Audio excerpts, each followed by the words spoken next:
Hey everyone, and welcome back to the channel. I'm so glad you're here because today we're diving into a topic that's near and dear to my heart, and I know it is to yours too, classroom management. Whether you're a seasoned pro or just starting out on your teaching journey, we all know that a well-managed classroom is crucial for creating a positive and productive learning environment. So, what exactly is classroom management? Well, it's more than just keeping the noise level down, although that's definitely part of it.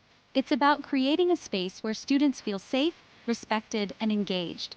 A space where they can learn and grow without unnecessary distractions. And that, my friends, is no easy feat. But don't worry, because in this video, we're going to break down the top 10 classroom management techniques that every elementary teacher should know. We're talking tried and true strategies backed by research and experience that will help you build a thriving classroom community. So buckle up, grab your teacher planner, and let's get started. First things first, we need to lay the groundwork for success, and that starts with establishing clear expectations. Think of it like building a house. You wouldn't start constructing walls without a solid foundation, right? The same goes for your classroom. Students need to know what's expected of them, both academically and behaviorally. What are your classroom rules? What happens if a student chooses not to follow those rules? And don't just assume they know.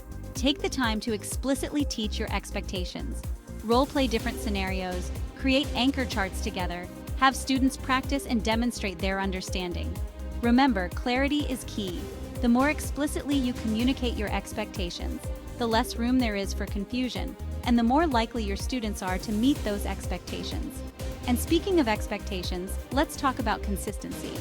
Just like Rome wasn't built in a day, a well-managed classroom doesn't happen overnight. It takes time, patience, and most importantly, consistency. Enforce your rules fairly and consistently, day in and day out. This doesn't mean you have to be a robot, but it does mean being predictable in your responses. When students know what to expect, they're more likely to make positive choices. Let's talk about something more fun than rules: positive reinforcement. Catching kids being good is one of the most effective ways to shape behavior. Positive reinforcement focuses on the good stuff, the behaviors we want to see more of. A simple smile, a thumbs up, a word of praise.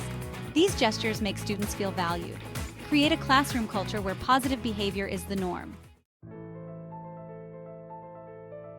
Let's talk about a classroom management technique that's simple and effective: proximity.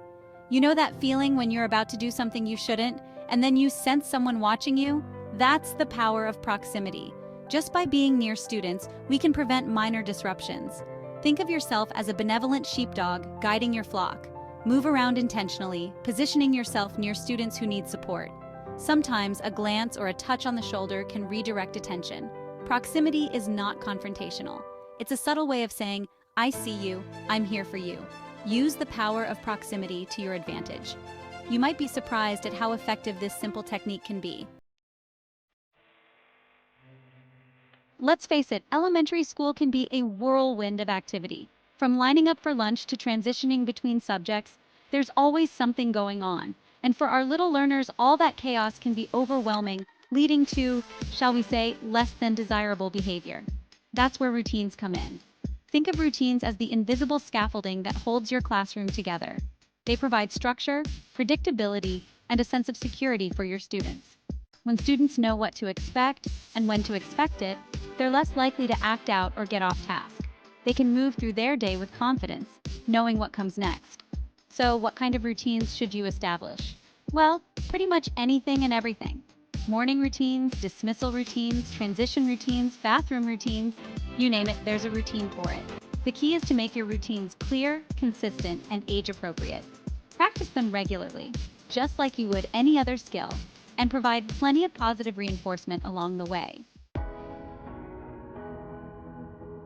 Let's be real, even the most well-behaved students can get antsy when they're bored out of their minds. And let's face it, sometimes even the most exciting subject matter can feel a little dry. That's why it's crucial to make learning engaging. When students are invested in what they're learning, they're less likely to act out or disengage. Think about it. Have you ever gotten so caught up in a good book or movie that you completely lost track of time? That's the kind of engagement we're going for in the classroom. So how do we do it? Well, it starts with you, the teacher. Bring your passion, your energy, your enthusiasm to every lesson. Make it clear that you're invested in their learning, and they'll be more likely to reciprocate. But it's not just about your energy, it's also about the content and delivery. Ditch the dry lectures and worksheets, and opt for interactive activities, hands-on experiments, group projects, and technology integration. Words are powerful. They have the ability to build up or tear down, to inspire or discourage. And as teachers, we need to be mindful of the language we use in the classroom.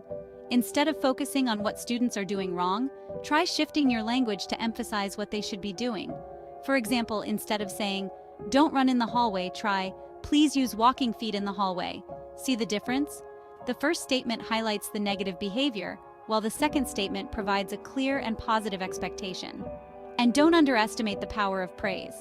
When students are recognized for their efforts and achievements, they're more likely to repeat those behaviors. But not all praise is created equal. Instead of generic statements like "good job," try to be specific and genuine in your praise. For example, you could say, "I love how you used complete sentences in your writing today," or "You showed great perseverance when you were working on that math problem." Remember, our words have the power to shape our students' self-perceptions and beliefs about themselves as learners. We all know that feeling of pride when we accomplish something we've worked hard for. It's a sense of ownership, of agency, of knowing that our efforts have made a difference. And guess what? Kids crave that feeling too.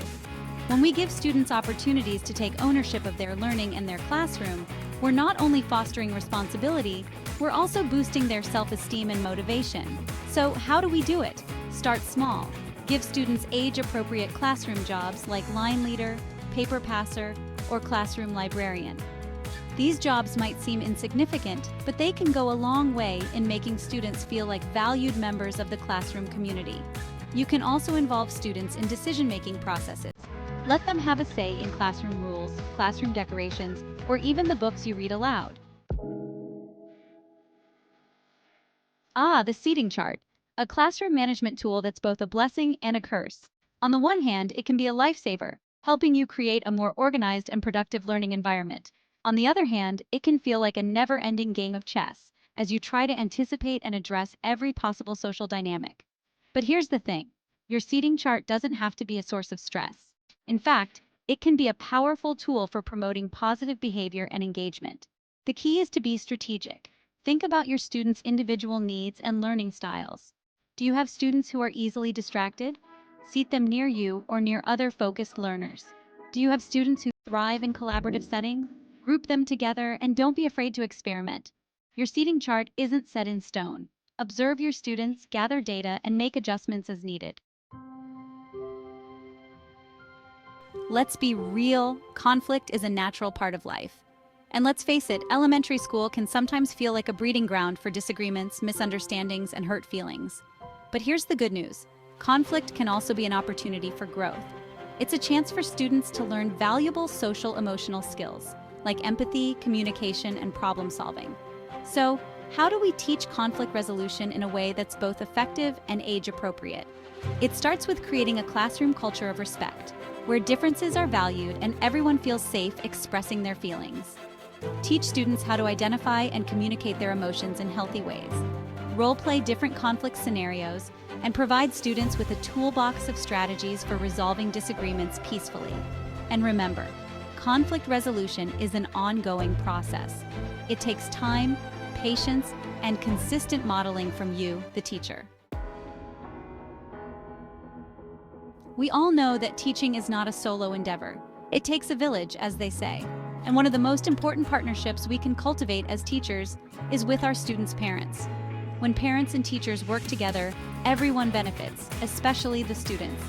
So, how do we build strong and effective parent-teacher relationships? It starts with communication. Keep parents informed about classroom expectations, curriculum updates, and their child's progress. Send regular newsletters, emails, or even text messages. And don't just communicate when there's a problem. Celebrate successes, share positive anecdotes, and let parents know how much you appreciate their support.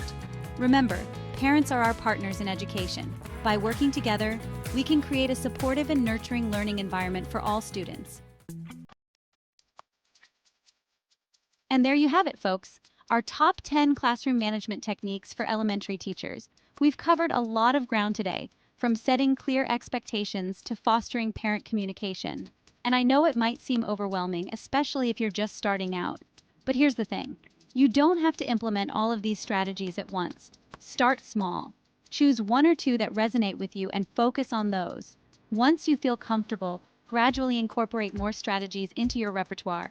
Thanks for watching. If you found these tips helpful, don't forget to like, comment, and subscribe for more educational content. See you next time.